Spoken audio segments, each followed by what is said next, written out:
দাম্পত্য জীবন সুখময় করতে চাইলে 1 নম্বরে স্যাক্রিফাইস, 2 নম্বরে ঝগড়াকে আমরা কি বলে দিছি আজকে ভুলে গেছি, ঝগড়াকে কি বলবো নো।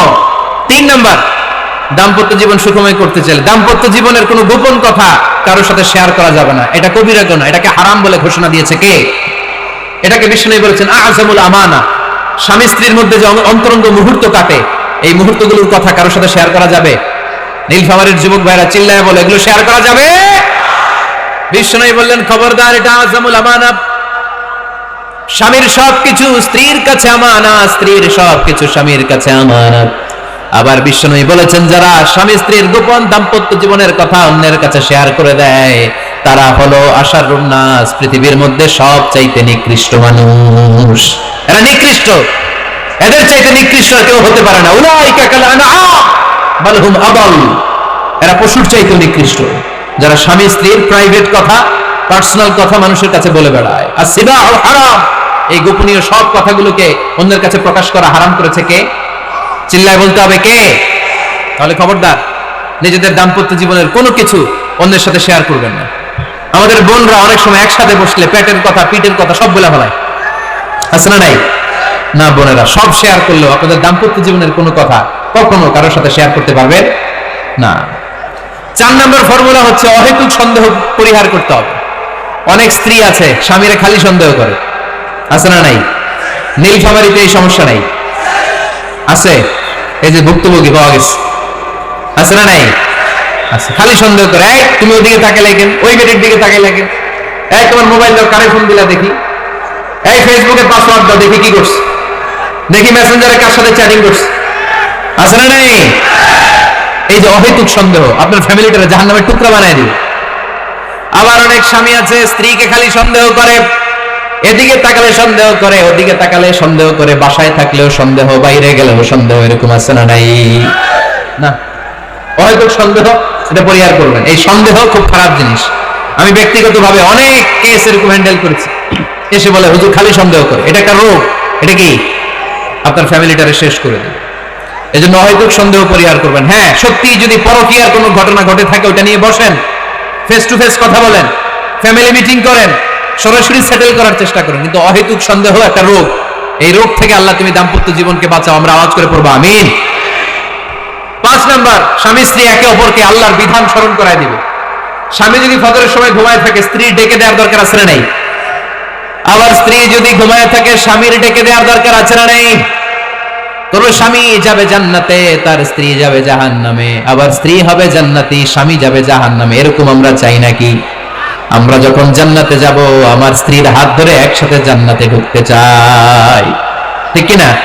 আবার আমার স্ত্রী যখন জান্নাতে যাবে সে একা ঢুকতে পছন্দ করবে? এজন্য আমরা দুনিয়াতে যেমনি এক ছাদের নিচে, এক জায়গায়, এক বাড়িতে, জান্নাতেও আমরা এক বাড়িতে থাকতে চাই। আওয়াজ করে বলতে হবে ঠিক কিনা? এজন্য গবেষকরা বলেছে স্বামী স্ত্রীর ভালোবাসাটাকে তারা বলে লাভ পিরামিড। কি পিরামিড? লাভ পিরামিড। এই ত্রিভুজ আকৃতির, কি রে ভাই? আচ্ছা, লাভ পিরামিড, ত্রিভুজ আকৃতির, ট্রায়াঙ্গেল। আপনারা ত্রিভুজ চিনেন? কথা কয় না। ত্রিভুজের কয় কোণা? কয় কোণা? 3 কোণা। এই যে এরকম, তাই না? এজন্য স্বামী স্ত্রীর ভালোবাসাটাকে বলে লাভ পিরামিড। উপরে এরকম সমুদ্রের মতো না, উপরে থাকে আল্লাহ, আর ডানে স্বামী, বায়ে স্ত্রী, এই 2 কোণায় স্বামী স্ত্রী, আর উপরের কোণায় আল্লাহ। স্বামী স্ত্রী যদি আল্লাহর আনুগত্যের দিকে যেতে চায়, যতই তারা the couple come to Allah, they come closer to each other. তারা যদি আল্লাহর কাছাকাছি যায় তারা নিজেরাও কাছাকাছি হয়, ঠিক কিনা? তারা আল্লাহর কাছে যেতে যেতে যেতে যেতে আল্লাহর ইবাদতে যদি একেবারে আল্লাহর কাছে চলে যায় তারা নিজেরাও কাছাকাছি চলে যায়, ঠিক কিনা? আর তারা আল্লাহর আনুগত্য থেকে যত দূরে সরে তারা নিজেরাও নিজেদের থেকে তত দূরে সরে পড়ে। চিল্লায় বলেন ঠিক কিনা? লাভ পিরামিড এটা। এজন্য the closer the couple comes to Allah, the closer the couple comes to each other.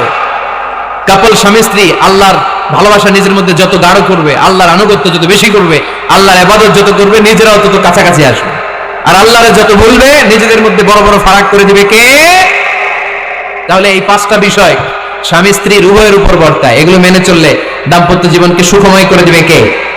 আল্লাহ। এবার আমরা শুনবো আমাদের বোনদেরকে, যে ডান দিকে আমি শুনলাম আমাদের বোনদের বিশাল প্যান্ডেল, আছে না নাই? আচ্ছা, আজকে বোনদের দিয়ে শুরু করি। স্ত্রীদেরকে আল্লাহ কি দায়িত্ব দিয়েছে একটা ফ্যামিলিকে সুন্দর করতে, একটা দাম্পত্য জীবনকে সুন্দর করতে। স্ত্রীর এক নম্বর দায়িত্ব হচ্ছে she should make a comfort to her husband. স্ত্রীর উচিত স্বামীর জন্য ঘরটাকে প্রশান্তির নীড় বানিয়ে রাখা। কি বানিয়ে রাখা? প্রশান্তির নীড়। স্ত্রী হওয়া উচিত এমন যাকে দেখলে স্বামীর চোখ জুড়ায়, স্বামীর প্রাণ জুড়িয়ে যায়, স্বামীর হৃদয়টা ঠান্ডা হয়ে যায়, ঠিক কিনা? আর স্ত্রীর দিকে তাকালে যদি মেজাজ গরম হয়ে যায়, মেজাজ খিটখিটে হয়ে যায়, ঝামেলা আছে না নাই? ঝামেলা আছে। এজন্য মেহেরবানি করে আমাদের বোনরা যারা এমন কোন কাজ করবেন না যেটা স্বামীর মেজাজকে খিটখিটে করে দেয়, কারণ আল্লাহ তাআলা আপনাদেরকে তৈরি করেছে লিতাসকুনু ইলাইহা, স্বামী আপনার কাছে গেলেই যেন তার হৃদয়টা প্রশান্ত হয়ে যায়, ঠিক কিনা? অনেক স্ত্রী আছে না জেনে না বুঝে স্বামীর সাথে এমন খিটখিটে মেজাজ দেখায় যেটা স্বামীর জন্য মেনে নেওয়া কষ্টকর। আমি একটা জরিপে পড়েছি পৃথিবীর অনেক স্বামী স্ত্রীর কারণে হার্ট অ্যাটাক করে মারা যায়। আছে না নাই? এই তো ভুক্তভোগী পাওয়া গেছে। স্বামীর জন্য একটা ত্রাস হয়ে দাঁড়ায় স্ত্রী, ত্রাস।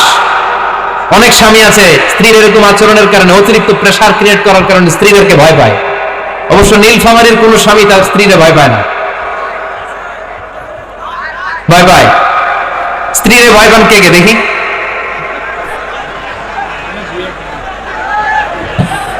ভয় পান? আপনারা ভয় পান? হ্যাঁ, এক অফিসের বড় সাহেব তার স্ত্রীরে খুব ভয় পায়, প্রচন্ড ভয় পায়।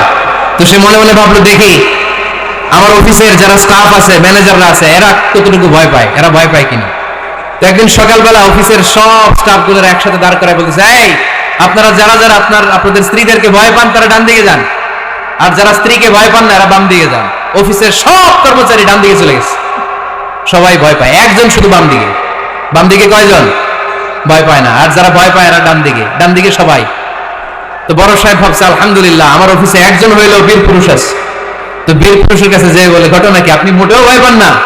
স্যার, প্রতিদিন অফিস করার জন্য যখন ঘর থেকে বের হয় আমার বউ আমারে বলে দেয়, খবরদার সবাই যেদিকে যায় তুমি কিন্তু ওইদিকে যাইবা না, সবাই যেদিকে যায় তুমি ওইদিকে গেলে খবর আছে। বড় সাহেবকে খবরদার, এটা তো আরো ডরায়, ঠিক কিনা? এজন্য বোনদেরকে বলবো, লিতাসকুনু ইলাইহা, এমন ভাবে আপনি আপনার স্বামীর সামনে নিজেকে প্রেজেন্ট করেন যাকে আপনাকে দেখলে আপনার স্বামীর চোখ জুড়িয়ে যায়, হৃদয়টা প্রশান্ত হয়ে যায়, আপনাকে দেখলেই আপনাকে ভালোবাসতে মনে চায়, ঠিক কিনা?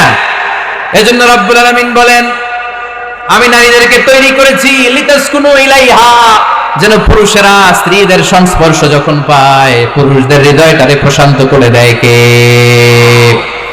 রব্বুল আলামিন বলেছেন, খাদিজার জন্য জান্নাতে আমি এমন একটা ঘর বানিয়েছি যেই ঘরের মধ্যে কোনো বিশৃঙ্খলা নাই। খাদিজার জন্য জান্নাতে এমন একটা প্রাসাদ আমি বানিয়েছি যেই প্রাসাদের মধ্যে কোনো আওয়াজ নাই, কোনো কোলাহল নাই। কুরাইশদের মাঝে যখন দাওয়াত দিতেন সব বিশৃঙ্খলা, ঝামেলা, গোলমাল শেষ করে রাতের বেলায় যখন খাদিজার ঘরে বিশ্বনবী ঢুকতেন, বিশ্বনবীর হৃদয়টারে প্রশান্ত করে দিত কে? আম্মাজান খাদিজা বিশ্বনবী সাল্লাল্লাহু আলাইহি ওয়াসাল্লামের জন্য এমন ঘর উপহার দিয়েছেন যেই ঘরে বিশ্বনবী আসলে বিশ্বনবীর হৃদয়টা ঠান্ডা হয়ে যেত। সুবহানাল্লাহ পড়ো। অনেক স্ত্রী আছে স্বামী ঘরে ঢুকলেই ঘরে আটা নাই, রুটি নাই, চাল নাই, ডাল নাই, এটা লাগবে ওইটা লাগবে, ওখানে যেতে হবে, একটার পর একটা ফিরিস্তি বলে বেড়ায়, আছে না নাই? না, এটা করবেন না।